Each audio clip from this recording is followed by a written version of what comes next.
ایک مرید تھا اپنے پیر سے کہنے لگا بڑے عرصے ہو گئے آپ کی خدمت کرتا ہوں، پردے نہیں اٹھے میرے ابھی تک، حقیقت نظر نہیں آئی، مجھے حقائق تو دکھائیں، علم الحقیقت تو مجھے دکھائیں۔ انہوں نے فرمایا تیری طریقت ہی پوری نہیں ہے، تجھے حقیقت کیا بتاؤں؟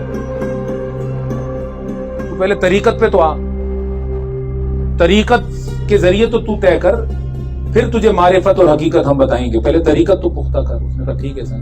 کچھ دن گزر گئے، پھر جوتی اٹھا کے ساتھ چلتا رہا، خدمت کرتا رہا، تھا سچا، لگن سچی تھی، شیخ بھی کامل تھا۔ ایک دن بازار میں سے گزر رہا تھا تو اس کے دل میں پتہ نہیں کیا چھائی، وہ قریب آ کر کہنے لگا حضور جلوے کروائیں، پردے اٹھائیں، پردہ اٹھائیں، حقیقت دکھائیں۔ شیخ علیہ رحمت کو اس کے اوپر رحم آ گیا، رحم آ گیا۔ انہوں نے فرمایا اچھا دیکھنا چاہتا ہے، دکھاؤں؟ اپنے سر سے ٹوپی اتاری، اس کے سر پہ پہنا، اپنے سر سے ٹوپی اتار کر اس کے سوال کے جواب میں اس کے سر پہ پہنا دی۔ جب اس کے سر پر پہنائی وہ تو عجیب و غریب قسم کی حرکتیں کرنے لگا، وہ اس کو دیکھ کر اس سے بھاگے، اس کو دیکھ کر اس سے بھاگے، کبھی چبوترے پہ چڑھ جائے، کبھی وہاں چڑھ جائے، کبھی چلائے، کبھی یہاں کبھی وہاں، وہ اچھل کود مچ گئی اس کی۔ ہر آدمی اس کے پیچھے بھاگے، جو اس کو پکڑنے کے لیے بھاگے وہ اس سے بھاگے، تو بھی ہٹ جا، تو بھی ہٹ جا، تو بھی، عجیب قسم کی حرکتیں کرنے لگا۔ بہت دیر یہ کیفیت رہی، لوگ حضرت کے پاس آئے کہ یہ آپ کے شاگرد کو کیا ہو گیا؟ آپ نے فرمایا کچھ بھی نہیں ہوا، اس کی ٹوپی اتارو، اس کی ٹوپی اتارو۔ لوگ گئے، بڑی مشکل سے اس کو پکڑ کے تو اس کی وہ ٹوپی اتار کر حضرت کے حوالے کی، حضرت سر پہ پہن لی۔ ٹوپی اترنے کی دیر سے سیٹ ہو گیا، بالکل سیٹ ہو گیا، سیٹ ہو گیا، پھر آگے کھڑا ہو گیا خادم بن کے۔ حضرت نے اس کا ہاتھ پکڑا، آپ نے فرمایا چل میاں چل اتھے جیسا بندہ نہ بندے دی ذات ہو گئے، چل اپن چلیں آستانے پہ، چلیں اپن۔ اس کا پکڑ کے لے گئے اس کو اپنی بارگاہ میں۔ وہاں جب تنہائی ہو گئی، لوگ بھی اس کا حال پوچھنے آئے کہ حضرت اب ٹھیک ہے؟ آپ نے فرمایا جی ٹھیک ہے۔ حالانکہ اس ٹائم بجلی تھی نہیں، لیکن اس کو بڑے جھٹکے لگے، پتہ نہیں کون سا کرنٹ تھا جو اس کو لگا، ادھر ادھر ادھر ادھر، معاملات خراب ہو گیا اس کے۔ جب وہ اکیلا اجرے میں رہ گیا تو حضرت نے مسکرا کر فرمایا ہاں بھائی بول، کیا دیکھا تو نے؟ حقیقت دیکھنے کے شوقین، کیا دیکھا کیا؟ اس نے کہا میری پناہ، اللہ ایسی حقیقت نہ دکھائے، میری پناہ۔ آپ نے فرمایا بتا تو صحیح ہوا کیا؟ اس نے کہا جب آپ کا وہ سر مبارک سے کیپ اتری اور میرے سر پر آئی، ناقص سر پر، عجیب سا حال ہوا، زمانے کا منظر ہی بدل گیا۔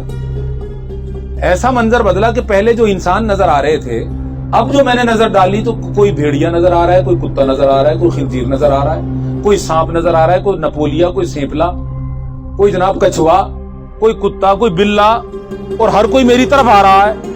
اب میں کسی سانپ سے بچوں تو سامنے بچھو، میں بچھو سے بچوں تو سامنے بھیڑ، بھیڑ سے بچوں تو کتا، کتے سے بچوں تو بھیڑیا۔ الغرض انسان کہاں تھے؟ تو بھیڑیے تھے، کوئی کتے کی شکل میں، کوئی چیتے کی شکل میں، کوئی لومڑی کی شکل میں، کوئی ہاتھی کی شکل میں۔ تو حضور میں تو جانوروں سے بچ رہا تھا، میں تو جانوروں سے بچ رہا تھا۔ آپ نے فرمایا بچہ اب سمجھ آئی بات کہ حقیقت تک پہنچنے سے پہلے اس رب تک پہنچنا ضروری ہے جس نے حقیقتیں بنائی ہیں۔ سنو سنو، یاد رکھنے کی بات ہے۔ فرمانے لگے وہ جو پردہ اٹھا تھا تو تو نے غلط نہیں دیکھا تھا، تو نے لوگوں کے نفس کی حالت کی شکلیں دیکھی تھی، نفسانی حالت کی شکلیں، کہ جس آدمی میں غصہ زیادہ ہو وہ کتا ہی تو ہوتا ہے، جس میں بے حیائی زیادہ ہو وہ سور ہی تو ہوتا ہے، جس میں منصب اور حکومت کی خواہش ہو وہ ہاتھی ہی تو ہوتا ہے، جس میں عیاری زیادہ ہو وہ لومڑی ہی تو ہوتا ہے، اور جس میں منافقت ہو وہ سانپ ہی تو ہوتا ہے۔ اور جو سانپ ہو نہ ڈسے، کتا ہو نہ بھونکے، ہاتھی ہو اور چڑھ کر حکومت نہ کرے، اور لومڑی ہو اور چال بازیوں سے باز آ جائے، ایسا تو نہیں ہوتا۔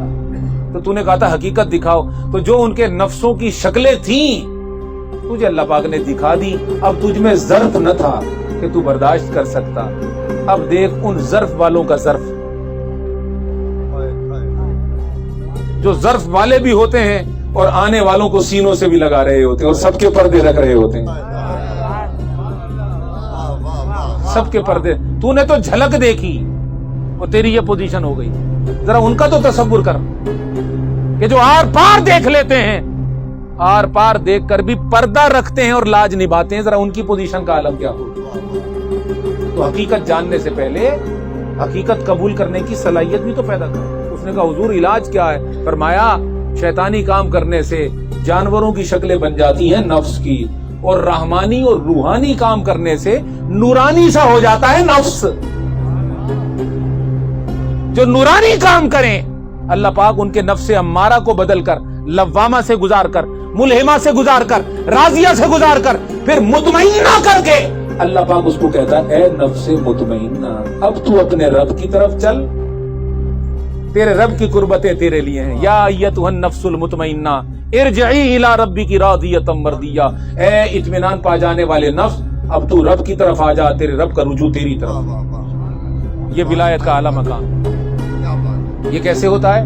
یہ فرشتوں والے کام کرنے سے ہوتا ہے. فرشتوں والے کام, تسبیح, ذکر, درود, نیکی, تقوی, طہارت, یہ ملائکہ کے کام ہیں. جب یہ کام ہوتے ہیں تو نفس بدلتا ہے. جب بدلتا ہے تو پھر ایسا بدلتا ہے کہ بندہ ابدال ہو جاتا ہے, ابدال ہو جاتا ہے. لہذا یہ سودا بھی بند نہیں ہوا ہے, طلب ہماری ہونی چاہیے. یہ سودا موجود ہے. آج بھی ہو گر براہیم کا سا ایما پیدا, آگ کر سکتی ہے انداز گلستہ پیدا. آج بھی اگر ایک آدمی تحیہ کرے اور کہے کہ میں کلمہ پڑھوں گا, میں تسبیحات پڑھوں گا, میں اپنے آپ کو بدلوں گا, تو رب نے فرمایا اگر تو بدل رہا ہے تو میں بھی تجھے بدل رہا ہوں. لا یغیر ما بقوم حتی یغیروا ما بانفسہم. اگر تو بدلے گا میں تجھے بدلوں گا, اگر تو نہیں بدلے گا میں بھی نہیں بدلوں گا. فیصلہ تو نے کرنا ہے. دعوت موجود ہے, قرآن موجود, سنت موجود, شریعت موجود, بتانے والے بھی موجود. تو بتا تیرا ارادہ موجود ہے کہ نہیں؟ تو طلب سچی پیدا کر.